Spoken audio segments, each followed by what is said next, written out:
cuando no tenga nadie cerca.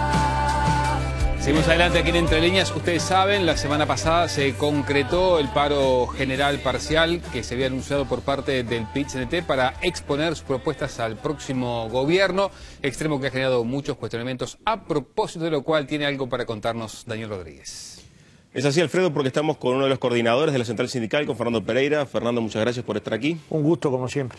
Bueno, Fernando, lo que fue el acto que realizó el PIT-CNT, ¿fue entrar en la campaña? ¿Era una cuestión que faltaba para que el PIT expresara su posición? ¿Qué síntesis hicieron ustedes de lo que fue el acto? Es el acto político más grande que se haya hecho hasta ahora en el Uruguay. Hasta ahora no hay ninguno mayor. Eso lo saben ustedes, lo saben los partidos políticos. Lo acompañaron personas desde 18 y Andes hasta la Plaza Libertad.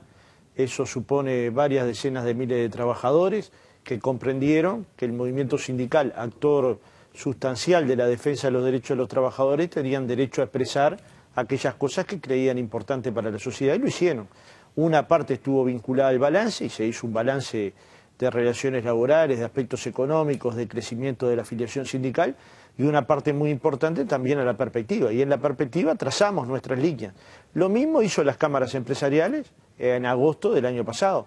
Hizo un plan de gobierno, entregó un plan de gobierno. Para nosotros es un plan de gobierno regresivo. Nosotros entregamos un plan de gobierno o medidas de gobierno que creemos que son muy importantes para mejorar la vida de la gente, de los trabajadores en particular, pero con la frase tan cierta como fuerte, que si a los trabajadores le va bien, al pueblo le va bien. Si al trabajador le va bien, el jubilado tuvo una recuperación salarial de 12,5%, porque el índice medio de salarios trepó 4% por encima de lo que subieron los precios. Al comerciante le va bien, al taxista tiene más viajes. Todos sabemos, si nosotros logramos que el movimiento sindical se fortalezca y logre alguna de las conquistas que están planteadas, seguramente toda la sociedad uruguaya va a estar mejor. Se dijo que no se iba a sugerir a quién votar, está claro. Ahora, la mayoría de las críticas fueron destinadas hacia las propuestas de blancos y colorados. ¿No hubo una posición tomada de repente? ¿Y usted qué haría? Si le dice un asesor de la calle, ¿usted qué haría? Que antes del 2004 estábamos bien. A los cámaras, ¿qué harían los cámaras? Antes del 2004 nos dice un asesor del doctor Lacalle en economía, que antes del 2004 el Uruguay estaba bien. Yo fui a conversar con cientos de trabajadores a Belvedere, La Teja, Barrio Borro, Nuevo París, para que esos trabajadores quedaran enganchados en el plan solidario, de trabajo solidario. Era trabajar por 1.200 pesos por mes, con la única intencionalidad fijada en que esos trabajadores no se perdieran del mundo del trabajo y no terminaran en zona de exclusión. Y a mí me dice alguien que estaba bien el Uruguay, que la crisis del 2002 nos trajo la cantidad de asentamientos brutales y la pobreza y la marginación que llevó a casi al 50% de los niños están al margen de la pobreza. Si hay visiones como esta, si alguien duda, no sabe si votó la ley de responsabilidad, no sabe si votó la ley de 8 horas del sector rural. Después alguien le dijo que sí la votó y la votó, pero dice que habría que revisarla y la Asociación Rural le dice que no. Si alguien dice que darle una computadora a cada niño es idiotizar a los niños y cada uno de nosotros, los que está acá, los que están atrás, ni bien tienen 2 mangos, porque cobraron en el canal, van y le compran una tablet al hijo o una computadora. Ahora, los hijos de nosotros pueden tener tablet, los hijos de los pobres no. ¿En función de qué conceptos? Si el vicepresidente de la Cámara de Comercio, plantea que él fue uno de los gestores más importantes de quitar los consejos de salario, y en esa década el Producto Bruto Interno, es decir, la riqueza que construyeron los uruguayos, aumentó 40% y los salarios 3,7%. O sea, la riqueza alguien se la quedó. Seguro no se la quedaron ni los asalariados, ni los sectores más débiles de la sociedad, ni los sectores medios. Se lo quedaron los que más tenían. Ahora, sobre estos temas, son cosas textuales, entrecomilladas, las puedo leer. No las leo simplemente para no aburrir el programa. Pero, vamos, nos acordamos del país de los cierres de los bancos, del cierre de las mutualistas, de miles de trabajadores sin empleo. Ahora bien, Pereira... Ahora, decir esto es tomar partido, y sí, es tomar partido. ¿Nos va a dar lo mismo que haya negociación colectiva en el Uruguay que no la haya? A ninguno nos da lo mismo, a los que están atrás de las cámaras tampoco. Ahora, por ejemplo, el propio Partido Nacional hizo un comunicado desmintiendo que vaya a tirar atrás leyes laborales, e inclusive cuando estuvo Bordaberry en el PIT-CNT aparecieron públicamente, por lo menos en las declaraciones, más coincidencias que diferencias. ¿No hay tal vez en esta campaña en particular menor diferencia con los partidos históricos de repente? que en otros momentos. Lo que hay una sensibilidad, nosotros cada año electoral hemos hecho un acto de este tipo, lo que hay una sensibilidad brutal, nadie quiere un acto del PIT-CNT, ni Vázquez, ni Bordaberry, ni la calle, pero el problema es que nosotros no representamos candidatos a presidente, representamos trabajadores. Si los trabajadores hubieran entendido que esta movilización estaba mal, ¿cómo íbamos a colocar tantos miles detrás del acto del PIT-CNT? Los trabajadores comprendieron la medida y fueron. Insisto, al acto más grande que hasta ahora se haya visto en campaña. Ahora, sí. Fíjese usted, si estaban bien los consejos salariales, ¿por qué lo quitaron? ¿Por qué iban a querer quitar una ley de responsabilidad penal empresarial si hasta ahora hay 0 empresarios procesados y 2.500 accidentes menos de trabajo, lo que implica que haya en cada casa de uno de ellos un problema menos? ¿Por qué derogar algo que todavía no se ha declarado la inconstitucionalidad y que hay juristas muy prestigiosos de un lado y del otro que plantean ambas posibilidades? ¿Por qué tomar actitudes de este tipo? Entonces, claro, si algunas cosas se ven amenazadas, nosotros vamos a saltar. Ahora, un cambio cultural que vemos positivo y que lo hemos dicho en actos, y se lo hemos dicho a los candidatos, es que ahora todos los candidatos reconocen que los consejos de salarios hay que mantenerlos. Algunos le ponen algún adjetivo que a nosotros nos preocupa, que es equilibrar. Por ejemplo, decía, el salario, hay unos 800.000 trabajadores que ganan en el entorno de 15.000 pesos nominales. ¿Qué sería equilibrar para esos trabajadores? Yo supongo que será mejorar sustancialmente sus ingresos, porque nadie en el Uruguay podrá pensar que se puede vivir con 15.000 pesos. Tampoco se puede hacer magia, pero no se puede plantear que ya el crecimiento salarial se dio y que ahora hay que solo crecer por productividad, porque en los únicos periodos que se ha crecido por productividad ha sido en esta decena de años, porque el salario de los trabajadores aumentó 46% y el salario mínimo 253%. Se multiplicaron por 3 veces las jubilaciones más bajas, pero la rentabilidad empresarial de los que más tienen también se triplicó. Bien, Pereira, una cosa que usted decía, el tema del movimiento sindical como tal, a partir de su independencia y el hecho de que los trabajadores hayan apoyado este movimiento. Ahora, ¿entiende la central que con la cantidad de afiliados que ha tenido hasta ahora, sobre todo en los últimos años, por ahí cuesta un poco entender la sensibilidad de aquellos trabajadores afiliados que por ahí son votantes blancos o colorados?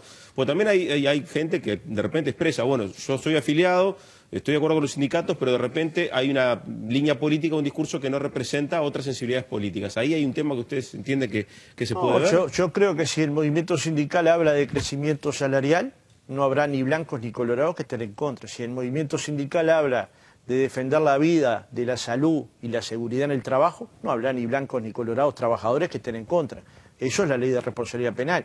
Si uno habla de defender las 8 horas del trabajador rural, no debe haber ni blancos, ni colorados, ni frentistas que estén en contra. Si uno dice que los trabajadores domésticos tienen que recobrar más derechos y hay que ir a inspeccionar para que todos estén en el BPS, supongo que no habrá ninguno en contra.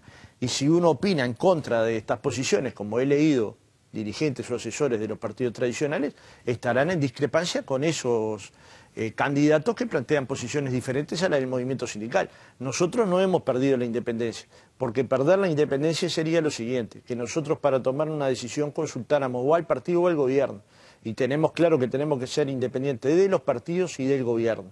Ahora, la independencia no es neutralidad.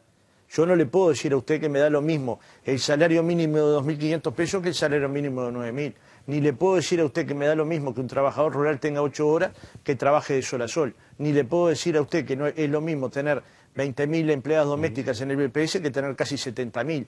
Ni le puedo decir lo mismo que ganar 46% más después de 9 años que ganar lo que se ganaba antes. Entonces, estas situaciones son las que demuestran la independencia. Por supuesto que habrá personas que compartirán en mayor o en menor medida las posiciones del movimiento sindical, pero ha sido claras. Nadie puede decir que no son claras qué cosas va a defender y por qué cosas va a pelear.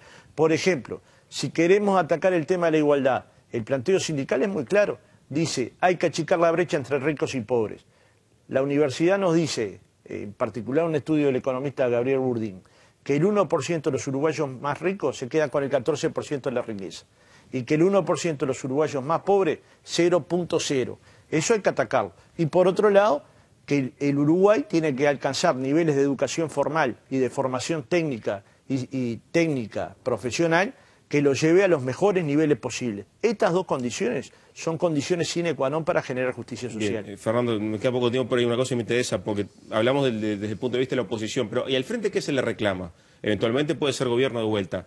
Y hay cosas, por ejemplo, como la productividad, que el frente lo ha manejado para los consejos de salario, que ustedes han manejado que en algunos casos no se puede medir la productividad, que es muy difícil. Que ¿Qué se le reclama al frente? Nosotros queremos medirla y queremos discutirla en serio. Para discutirla en serio tenemos que participar de la discusión del proceso productivo y de la información de la empresa. Ni bien uno pide eso, se termina la discusión de productividad.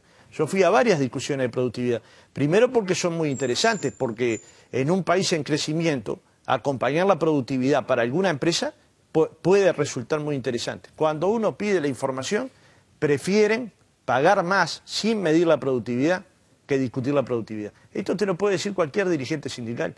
La mayor parte de acuerdos de productividad no están vinculados a un estudio de la producción de la empresa, están vinculados a un pago extra porque no quieren dar la información necesaria. Los descuelgues, que se están hablando tanto, los descuelgues están autorizados hoy por ley. ¿Sabe por qué no se presentan? Porque tienen que presentar prueba de que efectivamente esa empresa no está en condiciones de pagar. Y si nadie se presenta, ¿no será porque están pudiendo pagar los mínimos de las categorías?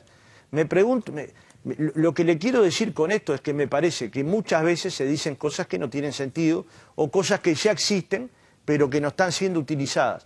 Ahora, si a nosotros nos dicen vamos a discutir congelación de los salarios, no, de ninguna manera. En un país que estamos creciendo, a pesar de que todos los agoreros, los 9 años consecutivos han dicho que el Uruguay iba a entrar en crisis y que todas las actitudes de gasto social se iba a pagar con empleo. Estamos en el desempleo más bajo desde que se registran datos y además está claro que el Uruguay viene creciendo a pesar de que los países cercanos al Uruguay no han tenido ese crecimiento. Entonces, en algún momento van a tener que decir esos analistas, nos hemos equivocado durante 9 años seguidos.